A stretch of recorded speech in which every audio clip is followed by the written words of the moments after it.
무슨 5명 지금 녹화되고 있어. 1시간 반 동안 얘기했던 거 기억나네요. 섭외했는데 고생을 많이 하셨어. 녹화되고 있어. 빨리 여기 앉아요, 같이. 같이 앉아? 오늘 노래 없이? 네. 저희 대본도 있어.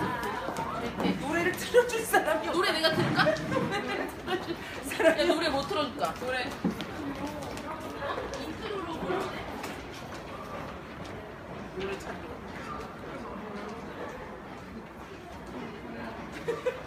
노래 다 돼, 다 돼. 여기 어디 들어가? 얘 옆에 있고.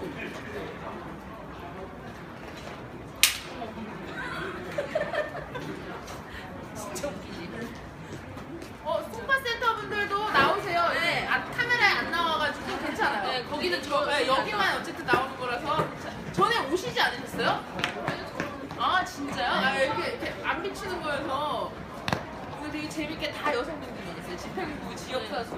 괜찮으세요? 거기 앉아서 같이 하는 거. 노래 뭐 들어볼까? 나쁘잖아 없어 나. 그냥 좋은 노래 틀어. 이거 좋다 이거.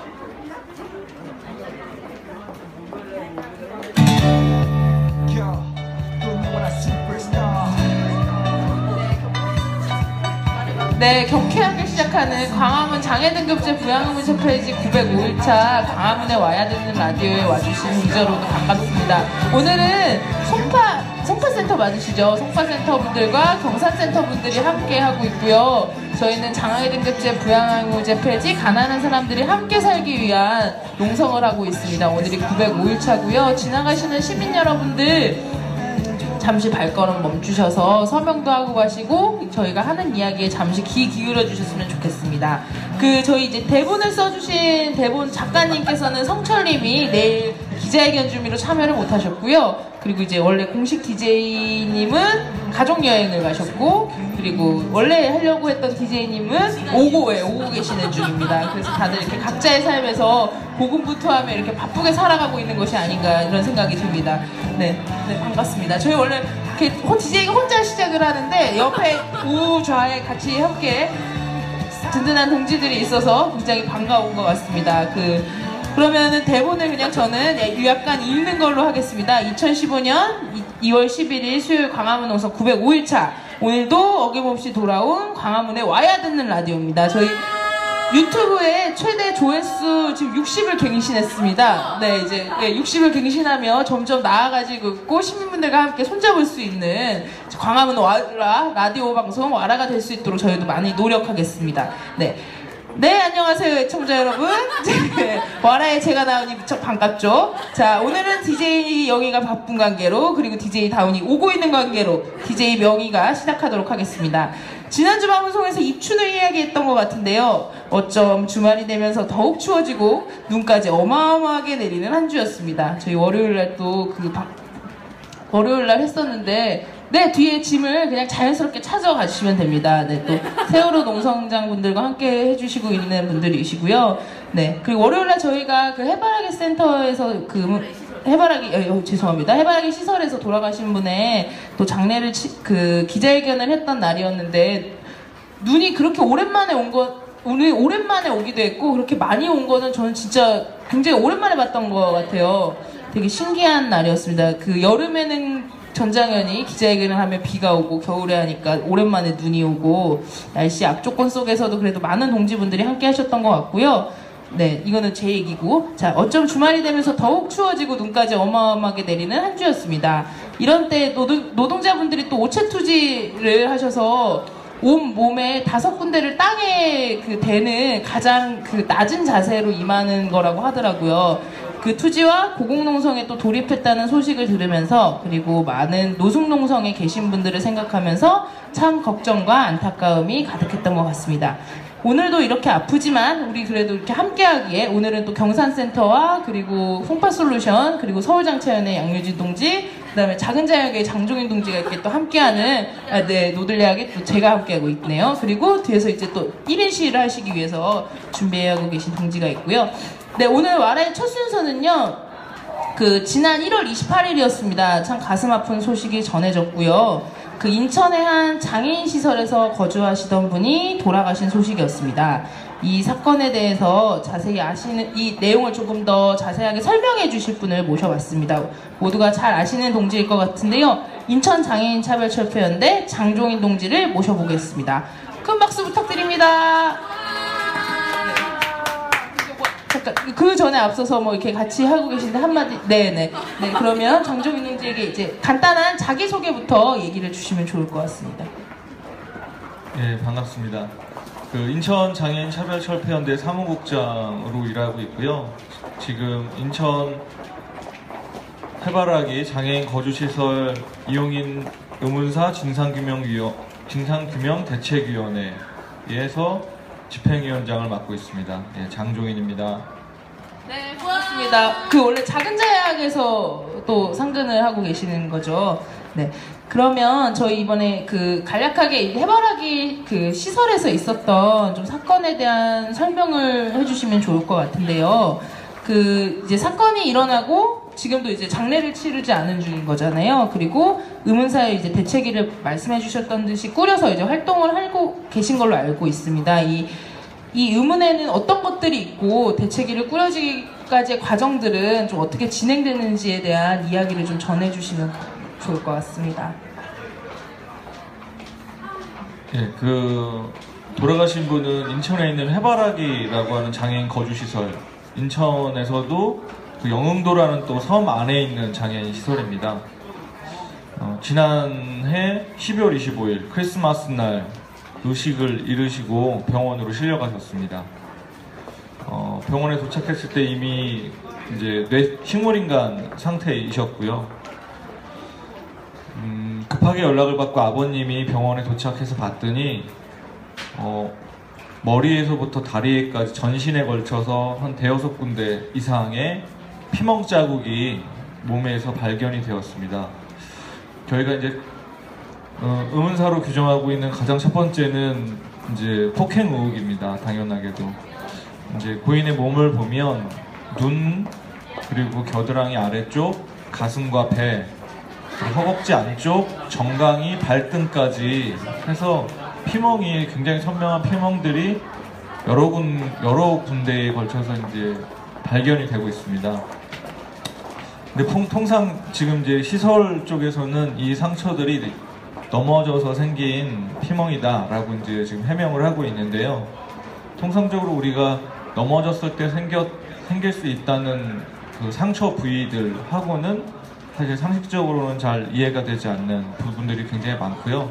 특히 이제 겨드랑이 아래쪽이라든가 허벅지 안쪽, 또 정강이나 발등 같은 곳은 사실 넘어지면 쉽게 멍들지 않는 이제 곳이기도 하고, 만약 거기가 멍이 들려면 더 바깥쪽에 있는 어깨라든가 무릎이라든가 이런 곳이 같이 멍이 들어야 사실 넘어져서 생겼다라고 이해가 될 수 있습니다. 근데 다른 곳은 멀쩡한데 가장 신체에서 안쪽에 있는 부분에 멍이 들어있기 때문에 아주 강하게 폭행 의혹을 가지고 있고요.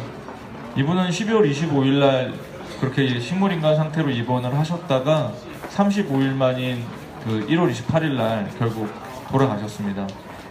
사인은 경막하 출혈로 밝혀졌는데요. 경막하 출혈이라고 하는 것은 이제 머리에 출혈이 생긴 겁니다. 뇌에 출혈이 생긴 건데, 그래서 뇌에 생긴 이 출혈이 뇌 안쪽으로 피가 고여서 뇌를 이제 사망시키는, 뇌사 상태를 만드는 그런 질환이라고 생각하시면 됩니다. 근데 일반적인 뇌출혈하고 다른 것은, 이 경막하 출혈 같은 경우에는 이제 외부 충격에 의해서 생기는 경우를 경막하 출혈이라고 이제 얘기한다는 겁니다. 그래서 외부 충격이라고 하면 폭행일 수도 있고요. 아니면 넘어져서 바닥이나 벽에 머리를 부딪히면서 생길 수도 있습니다, 물론. 가능성은 열려 있는데, 중요한 것은 이 사인이 경막하 출혈인데, 이분이 12월 25일 날 시설에서 의식을 잃고 쓰러질 때까지 시설의 종사자는 물론이고 시설에 근무하고 있는 간호사, 시설에 오고 가고 있는 촉탁의를 포함해서 시설에 있는 사람 그 누구도 이분이 경막하 출혈이 발생했다는 것을 알지 못했다는 겁니다. 보통 경막하 출혈이 발생을 하면 신체에 이러저러한 이상이 생기고 본인이 고통도 물론 호소했을 거라고 생각을 하는데, 피해자분이 지적장애인 1급이기 때문에 언어적인 표현은 하지 못했을 거라고 생각을 하지만 언어 외적인 표현으로 분명히 고통이나 이상을 표현했을 거라고 저는 이제 생각을 합니다. 그런데 이분의 뇌가 이미 다 그 피로 가득 차서 뇌사 상태에 빠질 때까지 시설의 어느 누구도 이걸 몰랐다는 겁니다. 그래서 폭행이 아니라 하더라도 과연 그 장애인들을 보호한다는 명목으로 만들어진 장애인 거주시설에서 간호사가 주 5일을 상주하게 되어 있고 표타기가 일주일에 하루나 이틀씩 꼬박꼬박 오게 되어 있는 걸로 알고 있고, 또 12월 5일 날에는 건강검진도 했다고 하더라고요, 시설에서. 이 모든 것들을 종합해 봤을 때 이해가 되지 않는 겁니다. 왜 죽음에 이를 때까지 시설에서는 아무런 조치를 취하지 않았던 건지. 근데 여기까지만 해도 이해가 되지 않는데, 시간을 더 거슬러서 이분의 과거 행적들을 쭉 봤더니 이미 9월 달에도 한번 눈을 크게 다친 기록이 있었고요. 진료 기록이. 11월에도 2차례에 걸쳐서 오른쪽 귀가 찢어져서 2.5cm 정도를 꼬매는 그런 치료를 받았던 기록이 또 있었고요. 그리고 그 의식을 잃기 5일 전에 21일 날 병원에서 진료를 받은 기록이 또 있었어요. 그때는 이제 넘어져서 눈하고 다리에 멍이 들었다라고 이제 진료 기록상에는 되어 있었습니다. 시설에서는 이제 넘어져서 생긴 상처고, 넘어져서 생긴 상처가 악화돼서 사망에 이른 거다라고 이제 주장을 하는데, 그러면 넘어져서 다음날 병원에 데려갔는데 왜 그때는 머리의 출혈에 대해서 발견하지 못했고 그거에 대해서 치료를 하지 않았는가? 오히려 이제 저희가 이제 반문을 하는 부분이고요.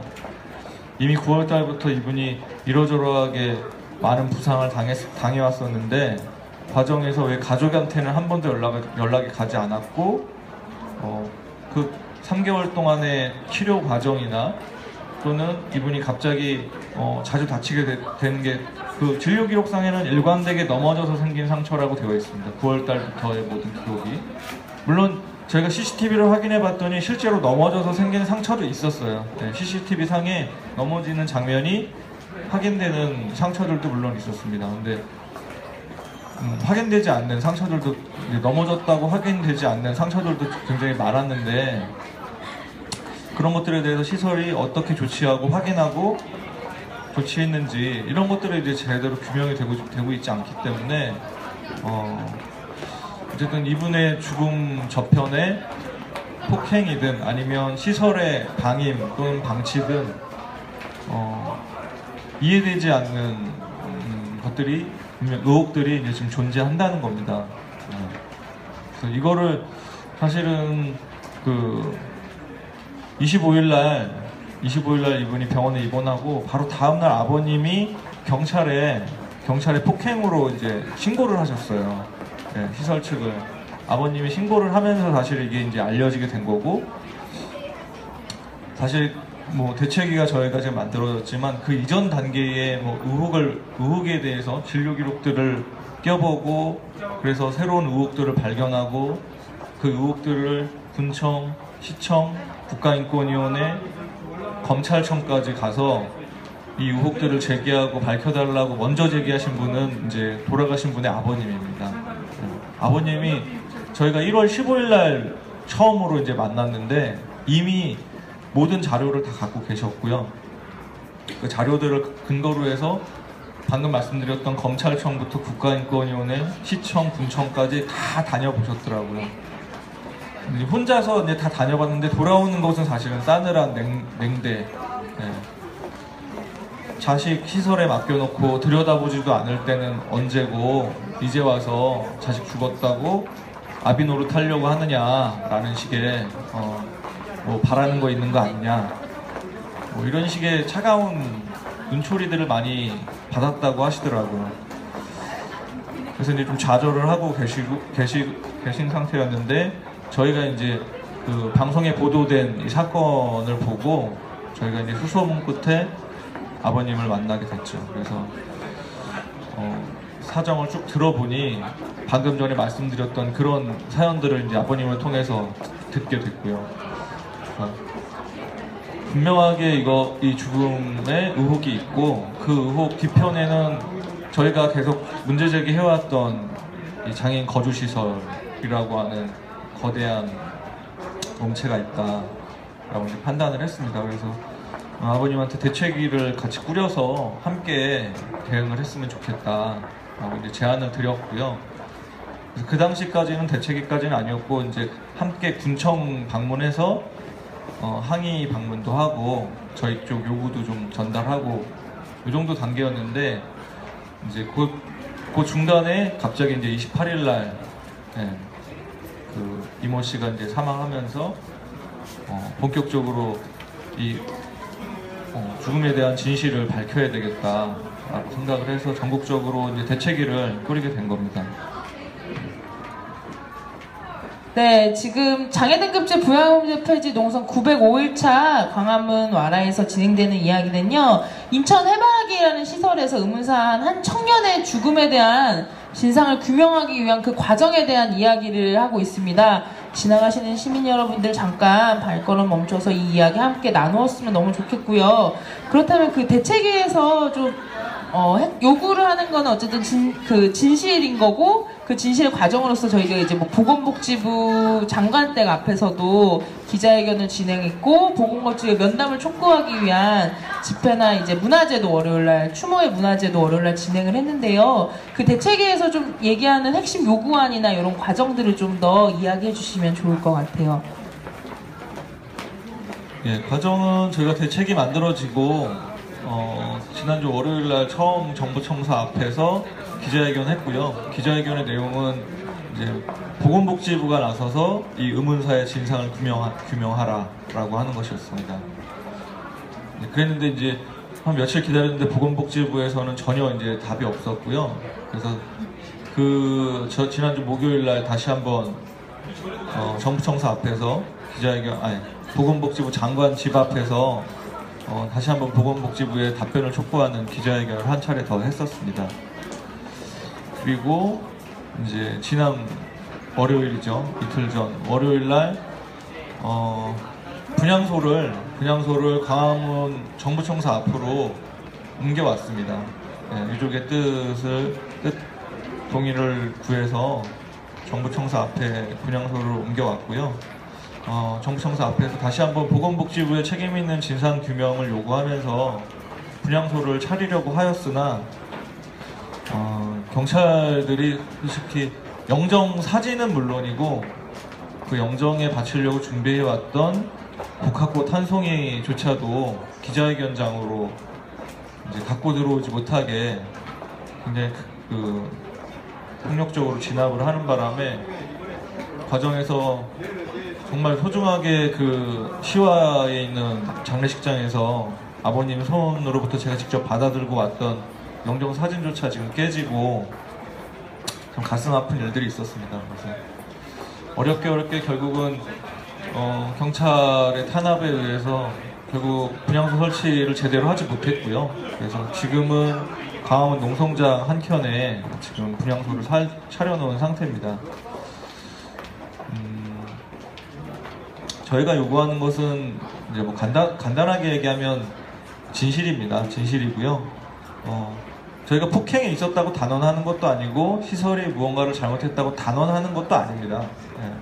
하지만 의혹이 있으니 정황적으로 봤을 때 이러저러한 의혹이 있으니 이것을 확인해 봐야 된다라고 하는 겁니다. 이대로 아무 일도 없었다는 듯이 가만히 앉아서 기다리라고 하는 것은 말이 되지 않는다라는 겁니다.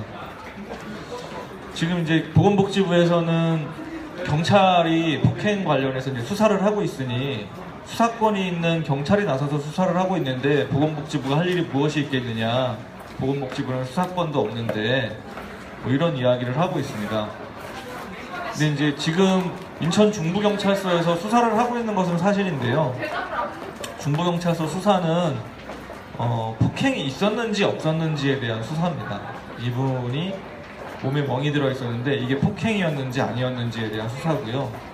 그래서 수사의 범위가 굉장히 좁습니다. 저희가 이제 우려하는 것들 중에 하나는 만약 이것이 폭행이었고 인권 침해였다면 돌아가신 한 분에게만 그런 일이 있었겠는가. 시설에 지금도 생활하고 있는 다른 누군가에게도 그런 피해가 있었을 수도 있는데 이것에 대해서 전혀 확인해보지 않고 경찰 수사에게 맡겨놔서는 제2, 제3의 피해를 지금 막을 수 없다는 부분이고요. 또 하나는 경찰 수사가 폭행 여부에만 있기 때문에 경찰이 지금 수사하고 있는 범위는 CCTV랑 시설 종사자들 불러가지고 혹시 때리는 거 봤냐, 당신이 때렸냐, 뭐 이렇게 조사하고 CCTV에 혹시라도 폭행 장면이 찍혔는지 확인하는 정도인데 이 시설의 CCTV는 4대가 있었는데요. 복도하고 휴게 공간에만 있습니다. 그래서 개인이 생활하는 공간은 물론이고 공동 생활하는 놀이방이라든가 공동 작업장이라든가 또는 식당에조차도 CCTV가 없었어요. 사각지대가 굉장히 많습니다. CCTV. 그래서 CCTV가 실질적으로 어떤 증거물을 포착할 수 있을까에 대해서 지금 굉장히 회의적이고 경찰조차도 일단 한번 다 보긴 하겠는데 잘 모르겠다. 경찰조차도 이렇게 얘기하고 있는 상태니까요. 그렇다면 결국은 이제 폭행 부분은 증거가 없어서 의심은 가지만 증거가 없어서 무혐의 처리가 날 가능성이 굉장히 높은 상황이고요. 근데 이제 폭행 이외에 앞서 말씀드렸듯이 시설이 거주인, 이용인에 대해서 제대로 된 안전 조치를 취했는지, 치료라든지 이런 의료 지원은 제대로 했는지, 안전 불감증에 의해서 안전 조치라든가 이런 것들을 괜찮겠지 하고 그냥 무심히 넘겨서 이분의 질병이라든가 사고가 커지진 않았는지 이런 부분에 대해서 지금 점검을 해야 되는데 이 부분에 대해서는 경찰이 이제 자신들은 그 부분에 대한 수사권은 갖고 있지 않다. 왜냐하면 이 고발 조치가 폭행에 대한 고발로 이제 들어와 있기 때문에 그 부분까지 자기네들이 수사할 수는 없다는 입장입니다. 그래서 결국은 그 행정 권한을 가지고 있는 기관이 나서서 그런 안전 조치라든가 시설의 행정적인, 의료적인, 법률적인 또는 인권적인 부분에 대해서 지금 당장 사실 확인을 해야 되는데 그러면 왜 그러면 왜 보건복지부인가? 지금 이제 인천시청이나 옹진군청을 통해서도 그런 부분에 대해서 확인할 수 있지 않느냐라는 게 이제 보건복지부의 입장이기도 합니다. 근데 이제 저희가 보건복지부의 진상조사를 요구하는 이유는 지금 문제가 된 시설, 이제 해바라기라고 하는 시설인데 시설의 시설장이 그 인천시청 보건정책과장 출신이에요. 네, 시청에서 그 보건정책과장으로 근무를 하다가 퇴직하고 시설장을 지금 이제 하고 있는 사람입니다. 과거에 이제 이런 시설의 인권 문제 이런 것들을 비춰서 보면 사실상 사회복지법인들이 지역의 권력하고 굉장히 밀접하게 유착되어 있다는 것을 저희가 여러 차례 확인을 했고 결국 그런 권력적인 유착이 진상을 밝히고 진실을 밝히는데 사실은 가장 큰 벽으로 작용했던 게 사실이거든요. 그런데 이제 여기 시설장은 거기에 한술 더 떠서 이제 공무원, 그것도 그 관리 감독을 맡고 있는 인천시청의 전직 공무원 출신이란 말이죠. 그리고 그 아버님이 인천시청이나 이런 곳을 다녔을 때 보여줬던 공무원들의 태도라든가 이런 것들이 굉장히 친시설적인, 시설 직원들 무고한 사람들 데리고 왜 이런 식으로 언론에다가 흘려가지고 시끄럽게 만드느냐 이런 식의 이야기를 한다든지 해서 오히려 피해자인 그 피해자의 부모를 공무원들이 나서서 이제 압박하는 뭐 그런 일도 있었기 때문에 사실상 인천시나 옹진군청이 진상조사를 했을 때 제대로 된 진상조사가 될 수 있겠는가, 그리고 진상조사를 한다고 했을 때 과연 유가족이라든가 또는 대책위가 그 조사 결과를 신뢰할 수 있겠는가, 이런 정황들이 있는데 이제 그럴 수 없다는 거죠. 그래서 가장 객관적이고 또 신뢰할 수 있는 이런 지역 내의 권력 유착 관계로부터 좀 그나마 좀 자유로울 수 있는 중앙의 국가기관이 나서서 조사를 해야 조사를 좀 신뢰할 수 있다 라는 측면에서 지금 보건복지부에 이제 진상조사를 요구를 하고 있습니다. 네, 그 분향소가 어쨌든 서울로 저희가 이제 옮기면서 사실 정부에 요구하는 진상규명도 있겠지만 그 보다 좀 더 많은 시민분들이 아무래도 서울에 집중되어서 많이 좀 알려내고 그런 것들도 사실 있는 거잖아요. 그리고 그 오이도 이제 시아병원이 굉장히 접근성이나 이런 것들로 인해서 많은 분들이 좀 추모를 하러 많이 못 가신 걸로도 알고 있어요. 그래서 오이도 병원에서 많이 외로우셨을 것 같아요. 맞죠? 생각하시는 것보다 많은 동지들이 그럼에도 불구하고 많이 오셨습니다. 경기장차연 동지들이 참 힘차게 많이 연대해 주셨고요. 인천장차연 동지들도 하루도 빠짐없이 오셔서 해주셨습니다.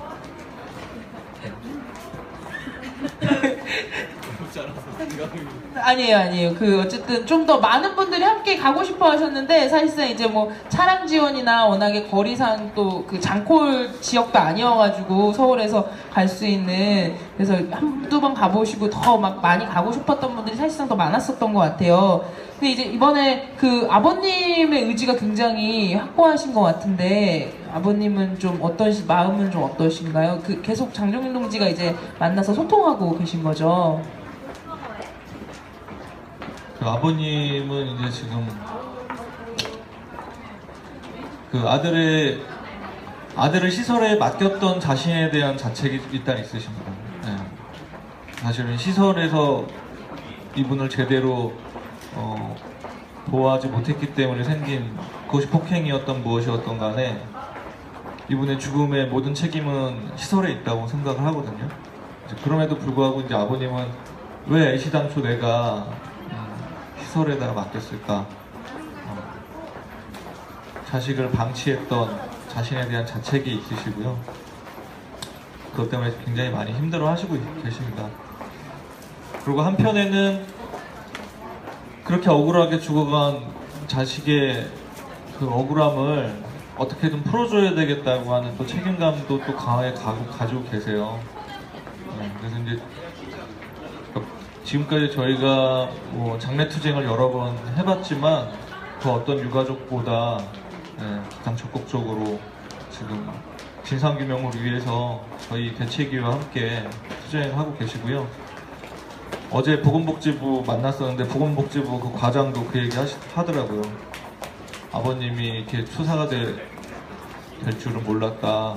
원래 장애운동 하신 분은 아니지 않느냐. 이렇게 얘기하시더라고요. 그리고 제가 이제 오늘 라디오 여기 오는 중에 이제 연락을 받았는데 아버님이 오늘 청와대를 혼자 가셨대요.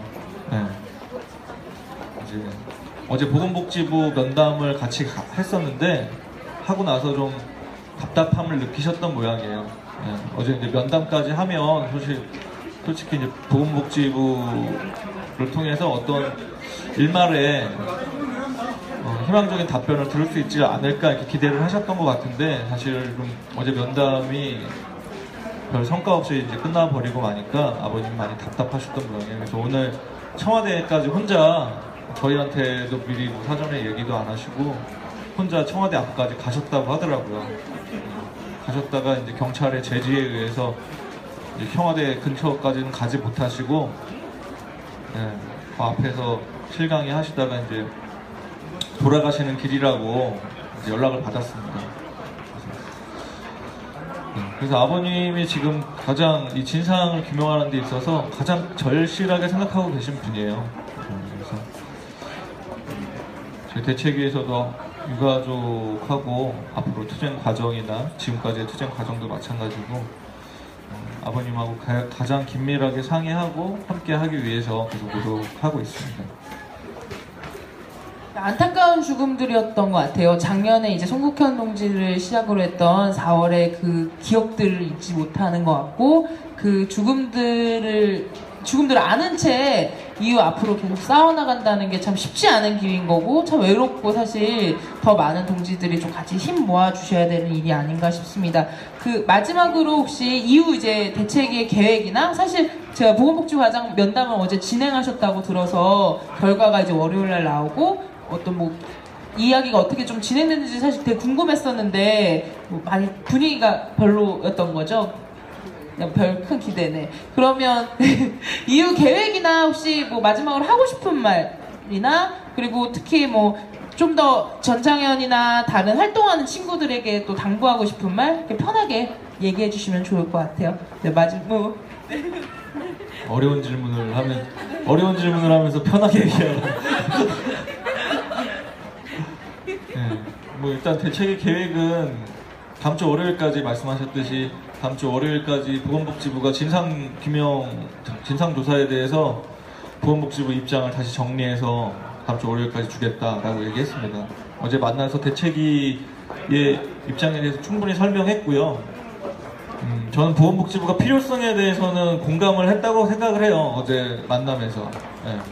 왜 필요한지, 왜 진상조사 빨리 해야 되는지까지는 보건복지부가 동의할 거라고 생각합니다. 근데 이제 이거를 자기네가 할 건지, 아니면 경찰한테 계속 맡겨놓을 건지, 아니면 인천시에다가 맡길 건지, 아니면 국가인권위원회에다 맡길 건지. 어쨌든 보건복지부는 자신이 책임지기보다는 다른 데다가 맡기고 자기네들은 발을 뺐으면 하는 인상을 많이 받았어요, 사실은. 그래서 이제 월요일날 뭐 제대로 된 답변이 올 수 있을까 좀 의아한 마음이 있고요. 일단 이후 계획은 월요일날 보건복지부 답변을 일단 기다려 볼 거고요. 그래도 보건복지부 답변에서 진상조사를 하겠다고 한다면 이후에는 진상조사를 좀 최대한 빨리 하기 위한 실무적인 좀 협의가 진행이 될 것이고요. 만약 보건복지부가 진상조사를 하지 않겠다라고 한다면 그 이후에는 이제 좀 더 강력한 투쟁들을 좀 벌여야 될 거라고 생각을 하고요. 지금 계획하고 있는 거는 월요일날 보건복지부 입장 듣고 그 다음날 화요일날 보건복지부가 진상조사를 거부했다는 내용 했다면 그 문영표 보건복지부 장관직 앞에서 보건복지부를 강력하게 규탄하고 보건복지부의 책임을 묻는 강력한 기자회견을 진행할 예정입니다. 그 화요일날 있을 이 투쟁에 좀 더 많이 힘 실어주시고, 또 지역에서 오신 분들도 많이 응원의 메시지 보내주시면 더 힘있게 할 수 있을 것 같습니다. 지금 굉장히 바쁘실 것 같아요. 그렇죠? 그 장례 투쟁을 지금 하고 있다. 장례 투쟁이라는 말이 좀 정말 세상에서 슬픈 단어 중에 몇 가지 중 하나이지 않을까라는 좀 생각이 듭니다. 이게 항상 그 장례식장을 오고 가고 누군가의 죽음에 대해서 굉장히 그거를 안아서 길을 가야 된다는 것이 참 어려운 것 같은데, 또 이 자리에 와서 더 많은 분들에게 이런 좀 내용을 담아 이야기해 주신 것 같아서 너무 감사드립니다. 저희 또 장애등급제, 부양무제 폐지 공동행동 와야 되는 라디오가 또 더 반짝반짝거리게 된 것 같아요. 네, 고맙습니다. 오신 장정희 동지에게 큰 박수 부탁드립니다. 네. 계속 같이 계셔도 돼요. 근데 여기 앉아 계시고. 작은 자에게 가셔야 되는구나. 예, 양대산맥 아니에요? 네, 작은 자약과 너들 약. 작은 자약이 더 첫 번째 약으로. 첫 번째 약으로. 저희 그러면 화요일날 꼭 만나요. 다시 만나고, 네. 그랬으면 좋겠습니다. 그리고 또 설날에 저희 차례상을 농성장에서 차리는데요. 또 같이 이렇게 뭔가 할 계획이 있으니까 그때도 많은 분들이 관심도 기울여 주시고 많은 응원 보내주셨으면 너무 고맙겠습니다. 네, 감사합니다. 네, 지금 DJ분이 오셨는데요. 일단 좀 자연스럽게 생생통때 바꿀까 싶기도 하고, 네, 일단은 저희가 다음 순서는 광화문 생생통의 순서인데 이 순서에는 그 지금 농성장을 사수해주고 계신 분들의 이야기를 들어보는 시간이에요. 그래서 송파센터 동지가 오셔서 그냥 간단한 자기소개를 해주셔도 좋고요. 그 경산센터에서 이제 오신 분들이 저희가 지금 이 해바라기 시설의 사실 근본적인 문제도 장애인을 보호하려고 수용하는 정책 내에서 있었던 일들이잖아요. 그래서 경산이나 대구에서도 사실 시설 투쟁을 지금 계속 벌이고 있는 걸로 알고 있고, 저희가 장애 등급제 부양 문제 폐지 차차차 전국 전국 현장 투쟁단을 갔을 때도 대구 시청에 가서 이제 싸우기도 하고 막 이랬었는데, 그 이야기도 좀 같이 나누어 보면 좋을 것 같아요. 소개도 해주시고 얘기를 나눠보면 좋겠는데요.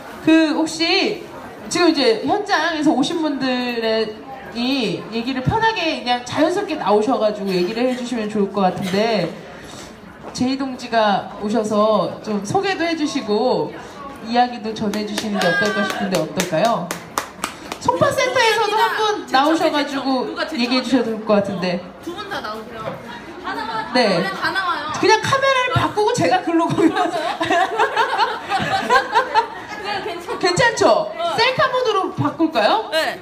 괜찮죠? 네, 그러면 광화문 와라, 아니면 이거를 그냥 돌려도 되니까요. 광화문 와라 이제 최초로 지금 객석으로 좀 가서 그러면 이야기를 듣는 시간을 갖도록 하겠습니다. 네, 그러면 이제 첫 번째로 송파센터 두 분 이렇게 간단하게 뭐 너무 부담스러우시면 약간 많이 부담스러우시면 얘기는 그냥 뭐 간단하게 인사 말씀만 해주시면 돼서. 네네네. 한 명씩 다 돌아가면서. 네. 나중에 광화문에 와라를 유튜브에 치시면 이제 보실 수 있으세요. 안녕하세요. 송파솔루션 센터 김은지 활동가입니다. 처음 뵙겠습니다.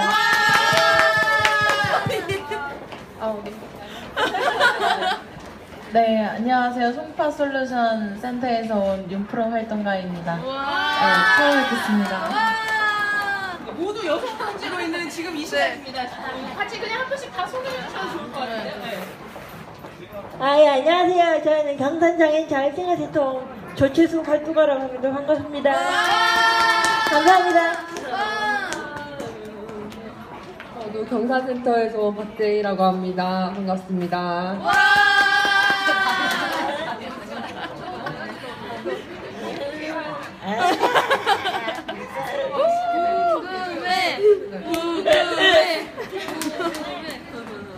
안녕하세요. 경산장애인 자율센터 이복희입니다. 네, 저희 오늘 집행부로도 함께하고 계신 예, 이신현입니다. 네, 그렇습니다.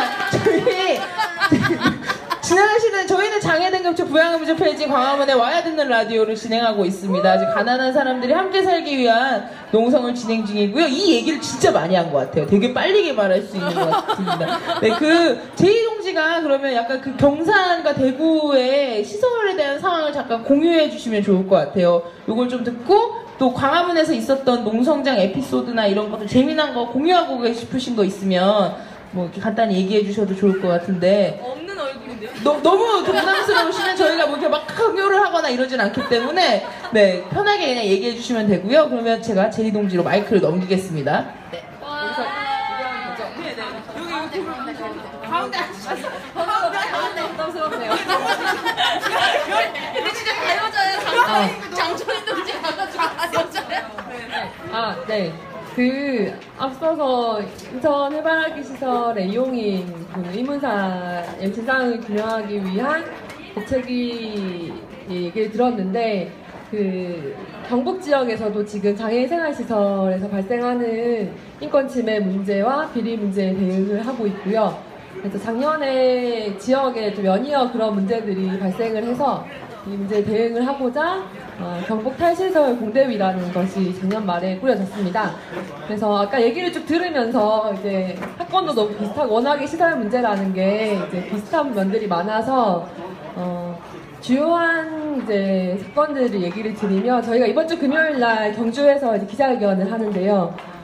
앞서 해바라기 시설처럼 이제 그곳에서 경주에 있는 한 사회복지법인 상록수라고 하는 그 시설에서도 이 거주 장애인분이 폭행이 의심이 되고 방치가 의심이 되는 좀 인권 침해 피해들을 입어서 관련된 내용으로 이제 법인 대표이사에게 책임을 묻고 관할 지자체에 진상을 규명하고 장애인이 시설에 수용되는 것이 아니라 자립생활을 할 수 있도록 정착할 수 있도록 지원하는 대책들을 마련하라는 요지에 기자회견을 할 예정입니다. 그래서 지역에 60개가 넘는 장애인 생활시설이 있는데 이 시설 문제에 대응을 하면서 어쨌든 지역 차원의 대책들이 마련될 수 있도록 하는 활동들을 하고 있으니 전국에 계신 많은 동지분들도 관심을 가져주시면 좋겠습니다. 네, 여기 이렇게 반대편에서 얘기를 하니까 굉장히 새롭고 좋은 것 같습니다. 지금 또 이렇게 박경석 공동대표, 저희 광화문 공동의 공동대표님이 오셨는데, 이제 좀 약간 자극적인 표현이기도 한 것 같은데, 남성 동지가 이제 혼자 계시네요. 네, 그러면 잠깐 저희 이렇게 나오셔가지고 카메라를 잠깐 돌리고 여기 있으니까 조금, 이렇게 초콜릿을 또 하나씩, 네네, 저희도 같이 가셔서 이렇게 오랜만에. 또 이동이야? 네네. 여기 앉으시면, 네. 네, 경산센터의 제1동지고요. 되게 자주 뵀었잖아요. 농성장에도 뵈고, 저희 차차차로 갔을 때도 너무 잘 챙겨주셔가지고 되게 좋은 것 같습니다. 근데 여기 이제 광화문 생생통에 저희 PD님이 써주신 질문에 굉장히 재밌는 질문이 있어요. 농성장에 앉아있을 때는 주로 무슨 생각을 하나요? 이런 질문이 있거든요. 네, 농성장에는 이제 지역 단위랑 서울 단위 분들이 이제 항상 같이 하고 계신데, 저는 질문 중에는 자기소개와 안부 묻기 이런 시간들이 있는데요. 제일 재밌는 질문인 것 같습니다. 농성장에 앉아 계실 때는 주로 어떤 생각을 하시는지, 네네, 제1동지의 생각을 좀 묻는 시간을 좀 가져보도록 하겠습니다. 예상치 못한 질문.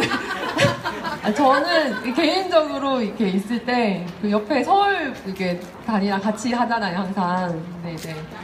처음 보는 동지들에게 어떻게 말을 걸어야 하나, 언제 말 걸 타이밍이 생길까, 그리고 주위에 지나다니는 사람도 구경하고 저거 참 예쁘네 그런 생각도 하고요. 네, 그런 생각합니다. 네, 저도 지나가면서 되게 시민들을 잘 쳐다보고 계속 있는 것 같아요. 그러면서 이제 장애등급제 부양문제 폐지 서명하고 가세요, 이렇게 얘기도 많이 하고, 얘기 많이 오시는 분들 설명도 같이 해드리고 이러는 것 같습니다. 농성장에 그때 이제 박홍구 동지 발인날 오셔가지고 그때 지키셨고, 서울대병원에서 또 주무시고 오셔가지고 지키셨고, 그 다음에 이제 조금 날씨가 풀린 지금 오셨는데요. 저희 농성장에 계속 이제 변화하는 모습을 좀 오랫동안 지켜오셨잖아요. 지역지정 오시면서. 근데 이제 이후에 농성장에 좀 바라는 점이나 간단한 다짐이나 이런 거를, 질문이 참 벌써 인터뷰 끝나? 네, 질문이 다양하게 이렇게 오고 가는 것 같은데요. 네, 마지막으로 마무리를, 네, 농성장에 바라는 점이나 어떤 다짐의 말씀이 있다면, 그리고 하고 싶은 말씀이 있다면 편하게 얘기해 주셔도 좋아요. 여기 오신 분들에게 궁금증이 있으면 얘기해 주셔도 되고요. 네. 정말 편하지 않네요. 농성장 올 때마다 자주 오는 건 아니지만 올 때마다 항상 이렇게 업데이트 돼서 침대도 생기고, 이제 곳곳에 이제 이걸 만들어준 집행부와 동지들의 수고로움이 묻어나서 늘 올 때마다 너무 만족스러운 곳이 농성장이고요. 그래서 추우나 날이 풀리나 참 따뜻한 것 같고, 바라는 건 없고 그냥 이제 자주 오진 당번이 있으니까 자주 오지 못하겠지만, 올 때 이제 같이 하는 다른 단위 분들이랑 볼 수 있는 기회가 적으니 얘기도 많이 나누고 하면 좋겠다는 생각은 듭니다. 네, 저희 경산센터에서 항상 되게 꿋꿋이 단단히 오는 동지이신 것 같아요. 큰 박수 부탁드립니다. 네. 저희는 이제 장애등급제 부양의무제 폐지 농성 905일차 지금 해바라기 시설에서 의문사한 한 청년의 분향소가 설치되어 있습니다. 지나가시는 시민 여러분들 발걸음 잠깐 멈추셔서 같이 앞에서 조문도 하시고 추모의 마음 좀 전해주시면 너무 감사하겠습니다. 네, 그러면 저희 빠르게 이제 다음 코너로 진행하도록 하겠습니다. 네, 같이 이거 하나 외치고 가시면 좋을 것 같아요. 저 다음 코너 이름이 혹시 뭔지 아시나요? 네, 저희가 원래는 민중의 날씨라는 코너였는데요. 이게 너무 이렇게 팬분들이 댓글이 다른 거였으면 좋겠다라고 많이 요청을 해주셔서 차별철폐 좋아요 이렇게 그 페이스북 좋아요 이렇게 같이 외치면 좋을 것 같아요. 네, 여기 흠뻑 취해보세요. 여기 저를 보시고 저를 흠뻑 취하시면 자꾸 이렇게 먼 데를 보시면 현실과 이게 약간 창피할 수 있지만 여기 와라에 흠뻑 취하시면 전혀 창피하지 않고 즐거운 시간이니까요. 네, 자, 차별철폐 좋아요 시간을 가져보도록 하겠습니다. 네, 그럼 고생해주신 제이 동지에게 그리고 오늘 야간 산수를 또 하시니까 힘 큰 박수 부탁드립니다. 와! 네, 다음 시간은 차별철폐 좋아요 시간인데요.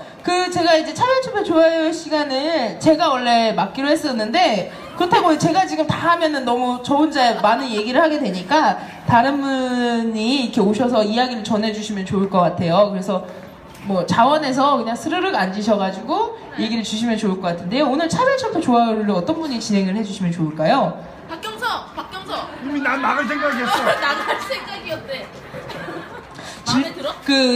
PD님이 적어주신 거와 또 다른 이야기를 하실 것 같긴 한데, 네, 그러면 제가 조금 크게 얘기할 지점 하나를 얘기하고 장애인 차별철폐 좋아요에 얘기를 해주시면 좋을 것 같습니다. 용산 참사 6주기였습니다. 그 피해자였던 지석준 동지가 그 순화동의 주거권 쟁취 결의대회라는 이름으로 다시 투쟁을 시작하셨습니다. 그래서 2월 5일 결의대회 이후로 행진을 진행하는 그 과정에서 좀 아픔을 호소하면서 도로에 주저앉는 또 이런 사고가 있었다고 하고요. 그리고 조합원의 대화를 위해 대표단이 들어가는 과정에서 경찰과 작은 몸싸움이 또 발생하는 일들이 있었다고 합니다. 계속 순화동에서 추모제가 아니죠. 문화제가 진행되고 있는 걸로 아는데요. 7시, 저녁 7시인가요? 매주 화요일 저녁 7시에 저희 순화동에 주거 생존권 쟁취 결의대회가 있다고 합니다. 그래서 여기도 많이 오시면 좋을 것 같고요. 차별철폐 좋아요 순서는요, 저희가 계속 앞으로 진행되는 좀 일정에 대해서, 그리고 진행되었던 일정에 대해서 간단하게 이야기를 해주시는 순서예요.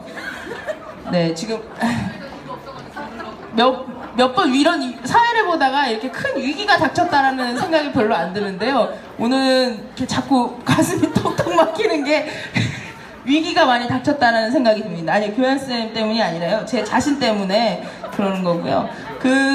지금 앞서 와주신 장종인 동지가, 저를 보셔야죠. 예, 장종인 동지가 앞으로 해방하기 시설에 대한 투쟁 일정을 많이 얘기해 주셨어요. 화요일날 반포 보건복지부 장관의 집에 다시 가서 월요일날 면담 결과가 좀 확정이 되면 이야기를 정리해 주시기로 했는데, 요것 말고도 우리 박경석 교환쌤이 생각하시는 장판 핫 이슈가 뭘까 몇 가지를 좀 콕콕 집어서 얘기를 해주시면 좀 동지들도 함께 이 일정을 좀 같이 공유할 수 있을 것 같습니다. 네.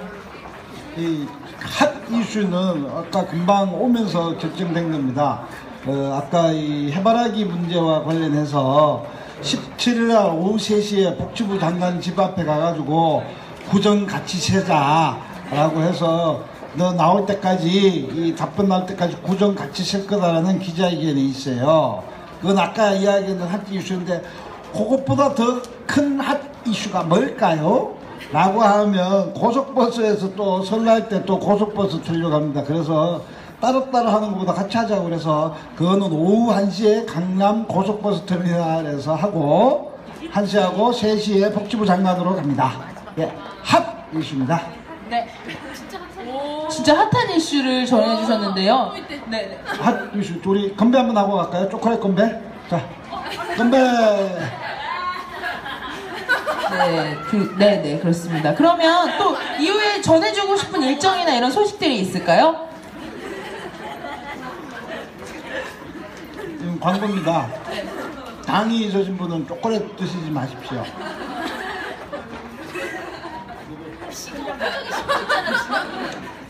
네. 그 간단하게 그러면 마지막으로 소식 정하겠습니다. 저희가 광화문 아라는 6시부터 7시까지 진행되는데요. 사실 조금 늦게 끝날 때도 있고 한데 이제 좀 마무리를 하면 좋을 것 같고요. 그 저희 간단하게 이제 저희의 태평로에 태평하지 않은 사람들, 길에서 투쟁하고 있는 분들의 소식을 전하겠습니다. 그 LG U+와 SK 브로드밴드 비정규직 노동자 2명이 고공농성에 돌입했고 오늘로써 6일차가 되신다고 하네요. 그 광화문 중앙우체국 15m 광고판 위에 계신다고 하니까요. 혹시 올라가시면서 지나가시면서 크게 박수도 쳐주시고 힘내라고 으라차차도 해주시고 많이 파이팅 넘치게 연대해 주시면 좋을 것 같습니다. 그리고 저번에 이거 내려왔지 않습니까? 근데 다시 올라가셨다고 해요. 네네. 2월 6일 새벽에 올라가셨다고 하고요. 오늘로써 6일차 이제 고공농성. 올라갔던 데 올라간 거죠? 그렇죠. 그쪽이죠. 다른 명동에 그 광화문 중앙우체국이면 남대문 시장 쪽에 중앙우체국 제일 큰데 예, 그쪽인 것 같아요. 신세계백화점 맞은편에 있는 광화문 중앙우체국인 것 같고요. 여기서 저도 아직 가보진 못했는데 이번에 저희도 한번 언제 날을 잡고 공동행동에서도 방문하는 일정이 있었으면 좋겠습니다. 네, 그리고 아까 잠깐 말씀드렸던 오체투지 그 비정규직 철폐 3차 오체투지가 2월 5일부터 7일까지 진행됐었다고 합니다. 그리고 앞으로의 일정으로는 그 세월호 인양과 실종사 수습 및 진상규명 촉구를 위한 도보행진이 세월호를 인양하라는 이름으로 시작된다고 하고요. 그리고 아까 잠깐 말씀드렸던 그 순화동 주거 생존권 쟁취 결의대회, 여기 제2의 용산이라고도 지금 불리고 있다고 해요. 매주 화요일 날에 문화제를 진행하고 목요일 날에 7시에는 미사가 진행된다고 합니다. 화요일, 목요일 이렇게 일주일에 2번 일정이 있는 거네요. 네, 그러면 오늘은 특별히 엔딩 멘트를 이거를 네. 특별히 엔딩 멘트를 저희 박경석 교장선생님께서 뭐 이것도 요 멘트를 좀 읽어주셔도 되고 하고 싶은 메시지를 전해주셔도 되고 네네 해주시면 됩니다. 오늘은 그럼 특별히 박경석 교장선생님의 엔딩 멘트로 광화문에 와라를 마무리하겠습니다. 오늘은 광화문에 와라가 19회차가 진행되는 날이에요. 그리고 이제 905일 농성이면 장난 같았던 1000일이 오고 있다라는 생각이 진짜 드는 것 같아요. 그 농성장이 어느덧 이렇게 많이 변화되고 많은 분들의 죽음을 추모하면서 함께 하고 있다는 생각이 들고요. 교장쌤도 이렇게 같이 함께 해서 너무 좋은 것 같아요. 네. 우리 맹희동지는 1000일이 장난 같았어요. 1000일이 올 거라는 이야기가 상상하지 못했던 이야기였던 것 같습니다. 네. 근데 진짜로 온다고 생각하니까 지나왔던 시간들이 좀 생각이 나는 것 같아요. 1000일이라는 숫자는 굉장히 감상적인 숫자예요. 여러분들 영화의 1000일의 N 혹시 아세요? 1000일의 N. 1000일의 N.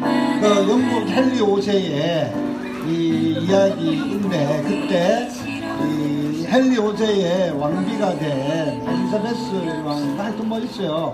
있는데 이름은 잘 모르겠는데 하여튼 그 자기가 낳은 딸에게 왕위를 물려주기 위해서 이렇게 그 엄마가 이렇게 하여튼 복잡해.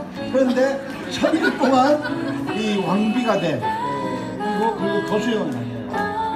자기는 자기가 목숨을 걸고 자기의 딸을 위한 권력을 지킨 영화인데 한번 보면 재밌어요. 제가 중학교 때 봐가지고 아직 기억은 잘 안 나는데 아무튼 굉장히 오래된 이야기인데 그래서 1000일이라는 단어가 굉장히 그때는 굉장히 좀 슬프게 다가오지만은 아까 장난 같다라는 거고 1000일에는 좀 슬프고 저에게는 1000일은 참 꿈 같은 겁니다. 왜냐하면 이제 꿈이 이루어질 날이 하루씩 다가가니까. 우리의 꿈은 뭐죠? 장애 등급제, 보양무제 폐지입니다. 그래서 하루 더 가까워졌다라는 이런 기쁨을 안고 우리 경산 동지들 반가워요. 네? 아, 저기는 손바 솔루션이. 아, 난 경산에서 온 줄 알고 초콜릿 줬는데. 손바 솔루션도 반갑습니다. 네. 김준우 소장님 이번에 대표 되셨어요. 두 번째 득표율로. 최다 득표율은 박김영이. 아무튼 반갑습니다. 반가워요. 자, 엔딩입니다. 네, 오늘도 광화문 와라 마칠 시간이 되었습니다. 참 많은 이들이 다양한 삶에서 힘겹게 외치고 있는 현재인 것 같습니다. 이 겨울 우리 많은 사안을 접하고 함께할 때 마음의 짐은 내려지지 않고 더욱 무거워만 지는 것 같아요. 좀 국어가 좀 이상해. 더욱 무거워만 지는 것도 같을 것입니다. 이거 어렵다. 이 노들약 출신은 이런 거 못 읽어요. 아무튼 경찰들은 항상 이야기합니다. 해산하라고 돌아가라고 공권 얘기라는 것이 시민의 안녕을 지켜야 한다는 집단이 왜 누군가 거리에 나왔고 왜 누군가 높은 곳에 올라갔는지를 물어보지도 않습니다. 오랜 역사에 인간이 만들고 발전시켜온 존엄심을 짚으려고 하며 오로지 청와대, 국회, 청사, 기업과 같은 소위 시대의 힘, 돈 있는 자들만을 비호합니다. 가끔 거리의 집회 시위 현장을 지나는 이들도 말하곤 합니다. 왜 이렇게 나와서 시끄럽게 떠드는 거냐고. 네, 누군들 그렇게 하고 싶을까요? 힘있는 누군가의 문자 한 통, 전화 한마디에 그들의 이익을 위해 안절부절 못하는 이들이 장애인과 가난한 이들, 소위 말해 사회적 약자들에게 목소리에 귀 기울이지 않기 때문에 우리는 그렇게 거리에 나가고 마이크를 들고 때로는 몸으로 우리의 삶을 주장하곤 합니다. 우리 모두 힘냈으면 좋겠습니다. 현재 우리가 이렇게 누리고 있는 인간의 존엄성이라는 수준이 과연 누군가 피땀 흘려 얻는 결과이기에 또다시 우리는 현재의 우리와 언젠가의 우리에게 지금보다 더 나은 삶을 제공할 수 있는 발판을 계속해서 함께 손잡고 걸어가고 있는 것일 테니까요. 이상 광화문의 와라를 마치겠습니다. 잘 가요.